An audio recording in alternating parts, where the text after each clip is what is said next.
2026 is not a fresh start, it's a mirror. It will reflect exactly who you decided to become in 2025. And if you walk into it with the same mindset, the same excuses, and the same habits, don't expect a different outcome. A new year doesn't change lives. Decisions do. Do not enter 2026 with the same mindset that kept you stuck in 2025. Because a new year does not mean a new life. A new calendar does not create new results. If nothing changes in how you think, decide, and act, then all you did was survive another year. You didn't evolve. Most people walk into a new year carrying the same excuses, the same habits, and the same broken narratives. They say things like, this year was hard, the economy is bad, people didn't support me, or I just need one more break.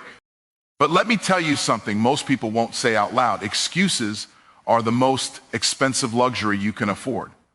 They cost you momentum. They cost you confidence, and eventually they cost you your future. If you walk into 2026 believing you're a victim of circumstances, you've already lost.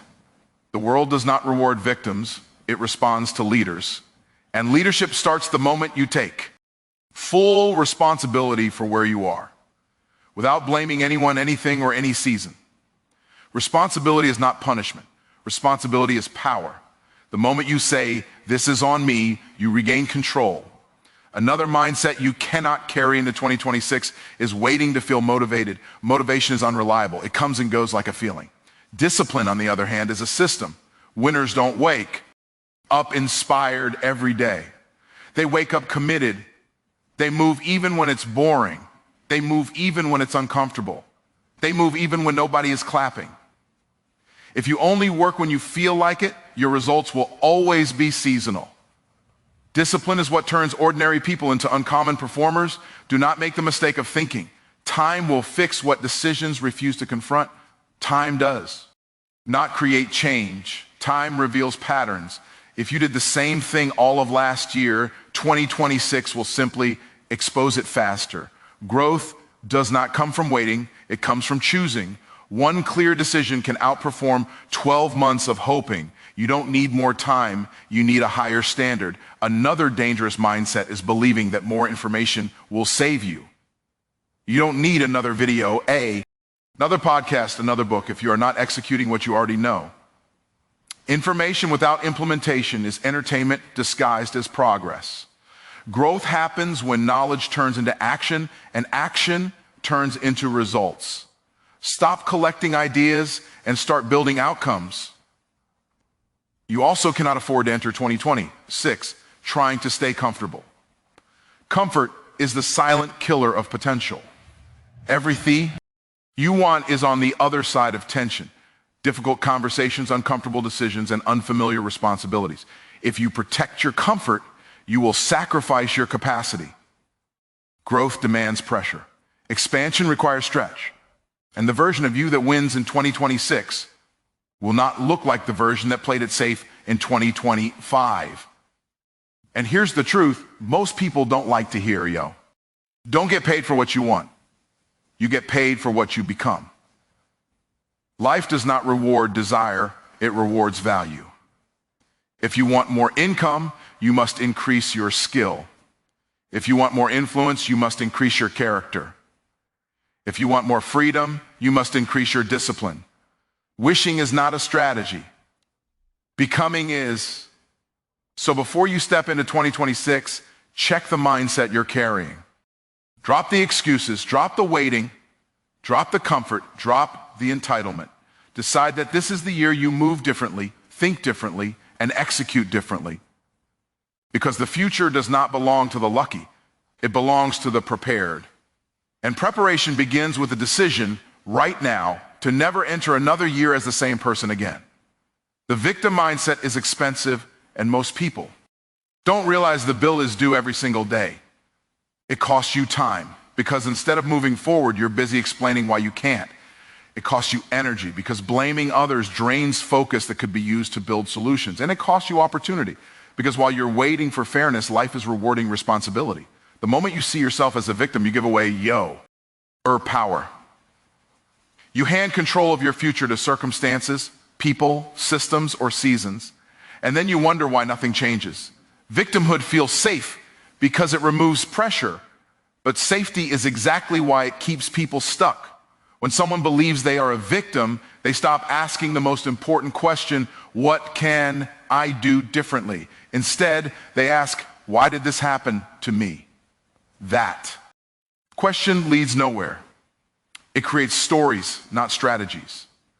It builds explanations, not results. And the more you rehearse those stories, the more convincing they become until your limitations feel logical and your stagnation feels justified. But logic does not equal progress. You can be right about why things are hard and still be wrong about how you're living.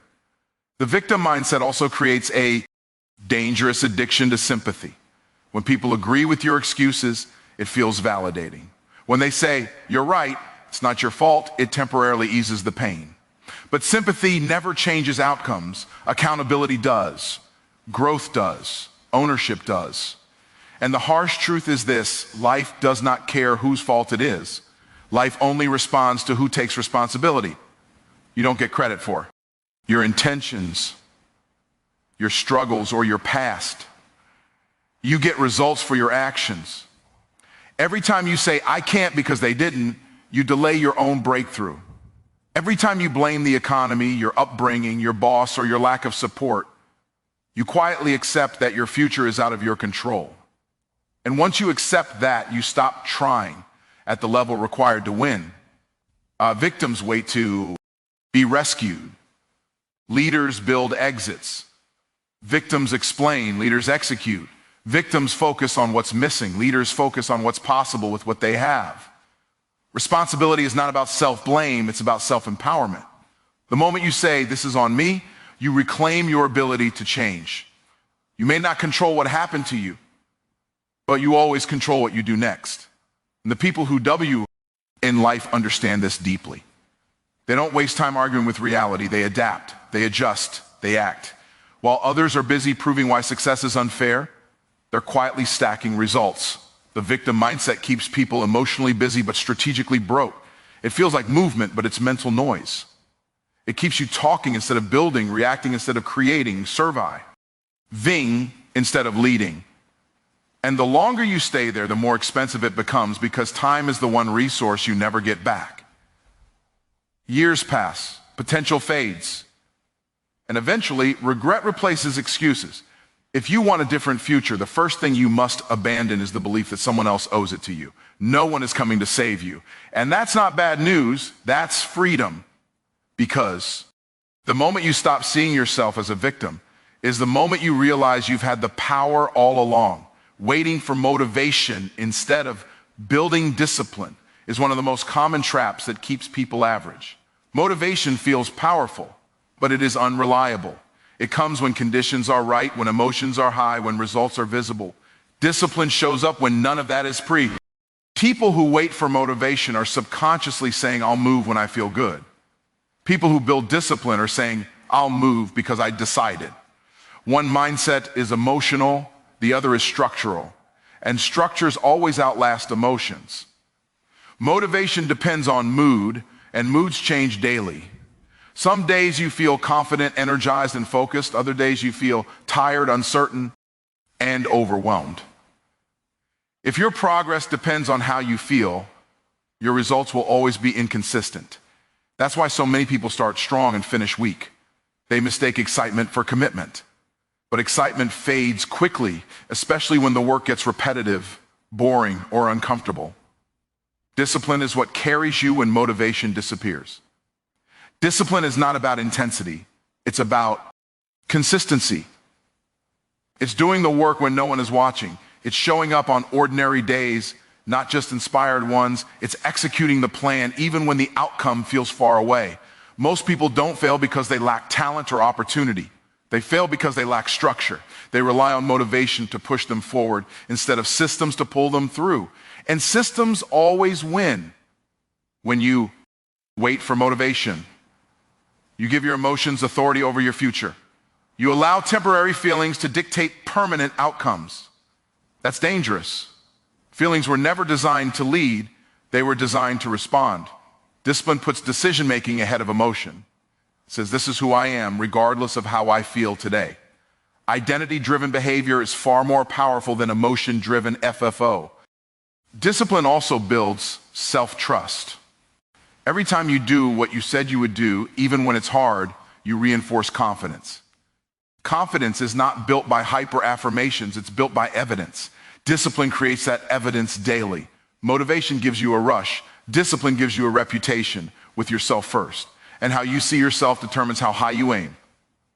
People often say, discipline is restrictive, but the truth is the opposite. Discipline creates freedom. It gives you control over your time, your habits, and your direction. The disciplined person is not trapped by procrastination, distraction, or inconsistency. They move with clarity. They compound effort. They make progress inevitable.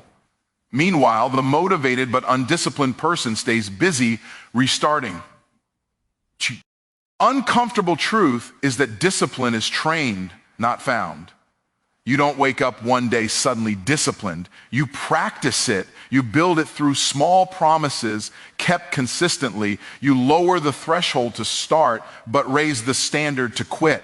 Over time, discipline becomes your default, not your struggle. And once that happens, motivation becomes a bonus instead of a requirement if you want a different level of results. Stop waiting to feel ready. Readiness is a feeling. Discipline is a decision. The future belongs to people who act without permission from their emotions. Because while others are waiting to feel motivated, disciplined people are quietly building lives that motivation alone could never sustain. Thinking that time alone creates change is one of the most subtle yet damaging illusions people live with. It sounds reasonable on the surface. People say things like, give it time, things will get better, or next year will be different. But time does not create improvement, it only creates distance. If your actions remain the same, time doesn't heal anything, it simply extends the pattern. The calendar moves forward whether you do or not, and too many people confuse motion around the sun with progress in their life. Time is neutral. It doesn't care about your goals, your pain, or your potential. It doesn't reward patience, and it doesn't punish procrastination. Time simply magnifies whatever you consistently do. If you repeat poor habits, time will make the consequences heavier. If you repeat discipline actions, time will make the results undeniable. The idea that waiting alone will produce change is comforting because it removes urgency. It allows people to postpone difficult decisions under the disguise of patience. But patience without direction is just delay with a positive label. Real change begins with a decision, not a date. A decision creates a break from the past. Time does not. You can wait 12 months and still be the same person with the same routines, the same fears, and the same excuses. People often say they want a new year, new life, but they carry the old mindset right into it. They expect the environment to shift before they do, not realizing that environments respond to behavior, not hope. Another danger of believing time will fix things is that it reduces personal responsibility. If time is the solution, then acti becomes optional. Reflection becomes replacement for execution. Thinking becomes a substitute for doing. And while thinking is important, thinking without action becomes mental stagnation. Awareness alone does not produce results. Insight alone does not build momentum. Change happens when awareness turns into adjustment and adjustment turns into action. Time also exposes avoidance. When people say they are working on it but nothing changes, what they often mean is they are thinking about it. They replay scenarios, imagine outcomes, and analyze problems endlessly. But analysis without movement creates paralysis. Clarity does not come before action, it comes from action. Many people are waiting to feel certain before they move, not realizing that certainty is the reward for movement. No, the requirement. The hardest truth to accept is that time will pass whether you act or not. A year from now will arrive no matter what you choose today. The only question is who you will be when it does. If you do nothing, time will simply show you the cost of inaction. If you choose differently, time will work in your favor. The same force that punishes stagnation rewards consistency. People who win understand that time is a multiplier, not a creator. They don't wait for it to change things. They use it to compound their decisions. They make small, intentional changes and allow time to amplify them. Meanwhile, those who wait for time to do the work for them wake up older, frustrated and confused about why nothing shifted. If you want real change, stop negotiating with the calendar. Stop promising yourself that things will improve eventually. Change happens when you interrupt patterns, raise standards, and act with intention. Time will not save you, but if you decide, act, and commit, time will reward you. Confusing information with transformation is one of the most deceptive traps of modern growth culture. People consume endlessly videos, podcasts, books, posts, yet remain unchanged. They feel productive because they are informed, but their lives look exactly the same. Information creates awareness, but awareness without application creates stagnation. Knowing what to do is not the same as doing it, and understanding a concept does not mean you've embodied it. Transformation only happens when knowledge moves from the mind into behavior. Information is passive. You can consume it comfortably, safely, and without risk. Transformation is active. It demands discomfort, repetition, failure, and adjustment. That's why so many people choose information over action. It feels like progress without requiring change. You can sit for hours learning about discipline, confidence, wealth, or leadership and never actually practice any of it. The brain gets stimulated. The go feel smart, but the results remain absent. This confusion creates a false sense of advancement. People say they are working on themselves, but what they really mean is they are listening, watching, and reading. Meanwhile, their habits stay the same.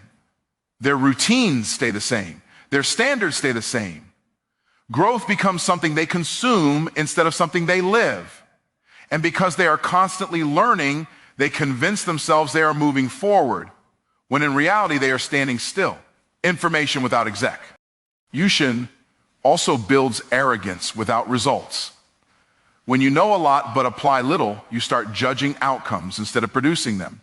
You speak confidently but act cautiously. You talk about principles you haven't practiced and strategies you haven't tested. Over time, this creates a gap between identity and reality. You feel like the person who should be winning, but your life doesn't confirm.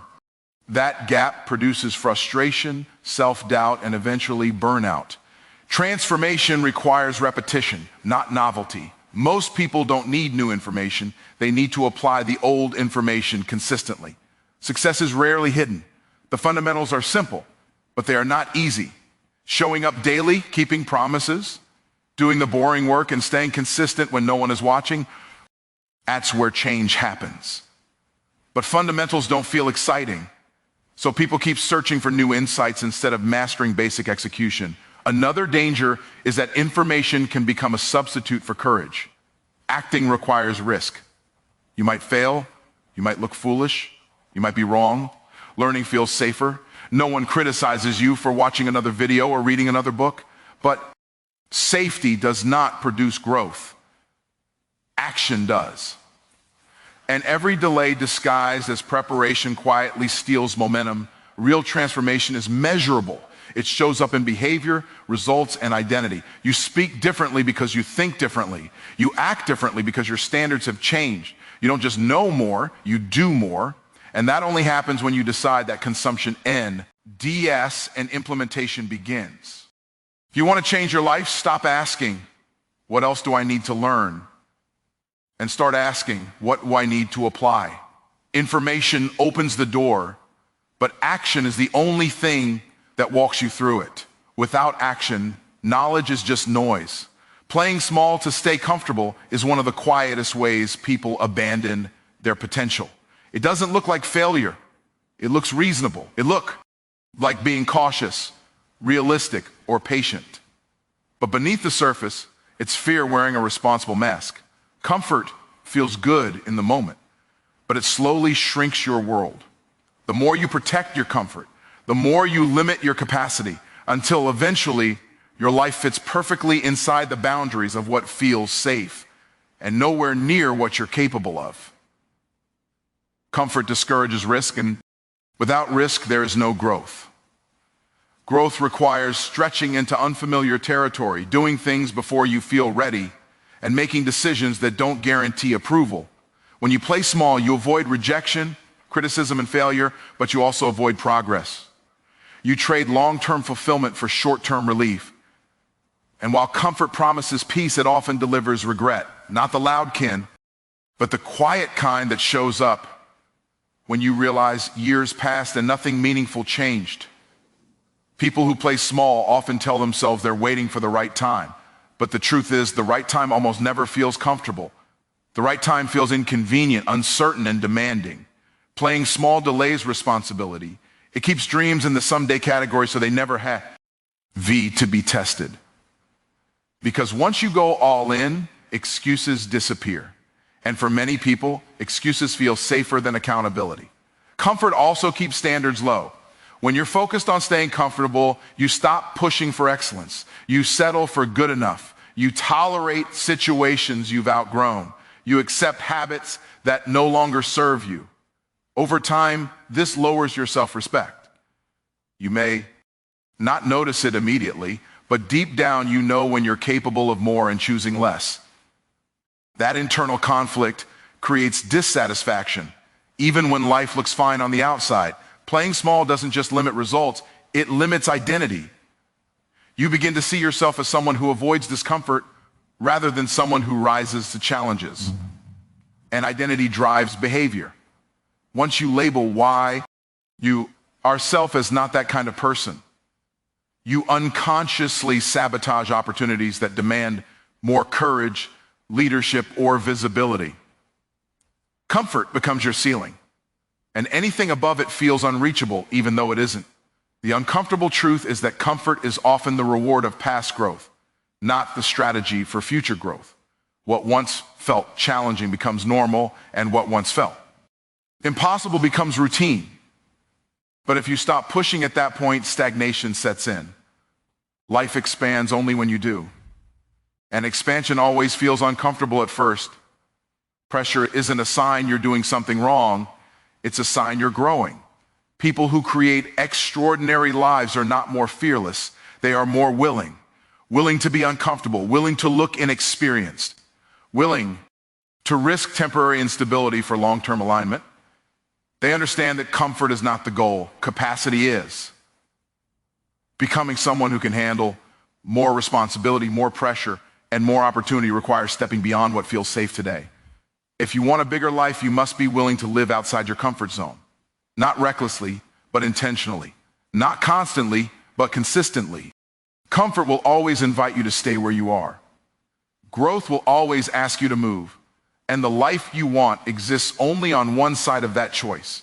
Believing you deserve more without becoming more is one of the most dangerous illusions a person can carry. It sounds confident, even empowering, but underneath it is entitlement without execution. The world does not operate on what you feel you deserve. It responds to the value you consistently deliver. Desire alone has never changed anyone's life. Wanting more money, more respect, more freedom, or more success means nothing if your skills, habits, and standards remain the same. Life is not unfair when it withholds what you haven't prepared for. It's precise. Many people confuse self-worth with market value. Your worth as a human being, inherent, but outcomes are not. Outcomes are earned. You don't get paid for your intentions. You don't get rewarded for your struggles. You get compensated for the problems you can solve and the results you can produce. When someone believes they deserve more simply because they've waited long enough or worked hard without growing, they place emotion where economics should be. And economics does respond to emotion. This mindset creates frustration because expectations rise faster than capability. People start feeling overlooked, underpaid, or undervalued, not realizing the gap isn't injustice, it's skill. Wanting a higher level of life without upgrading yourself is like demanding a higher return without making a higher investment. It violates how reality works. Growth always precedes reward. Capacity always comes before compensation. Becoming more requires humility, and that's why many people avoid it. It requires admitting that you don't yet have what it takes to sustain what you want. It requires learning, practicing, failing, and refining. It requires letting go of the story that you're already enough for the outcome you're pursuing. Not enough as a person, but not yet equal. It for the result. That distinction matters. Pride blocks growth faster than ignorance ever could. When people believe they deserve more without becoming more, they often look outward for validation. They want recognition without mastery, income without leverage, influence without responsibility. They compare themselves to others without comparing effort, discipline, or skill development. Comparison without context fuels resentment, and resentment kills momentum. Instead of asking, how can I grow? They ask, why them and not me? That question leads nowhere. The truth is, every next level of life demands a next level of you. More income requires more competence.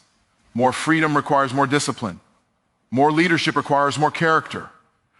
You don't rise because you want to. You rise because you've built the capacity to handle the pressure of the next L. Many people would collapse under the very success they claim they deserve because they never prepared for it internally. Becoming more is not about perfection, it's about progression. It's about raising your standards, sharpening your skills, and increasing your self-discipline. It's about doing the work when no one is watching and improving in areas no one applauds. Over time, growth compounds. And eventually, the rewards that once felt out of reach become inevitable. If you want more from life, ask for more from yourself first. Not in a harsh way, but in an honest way.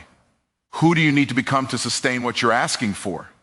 Because life is generous, but only to those who are prepared. As you stand at the edge of 2026, understand this.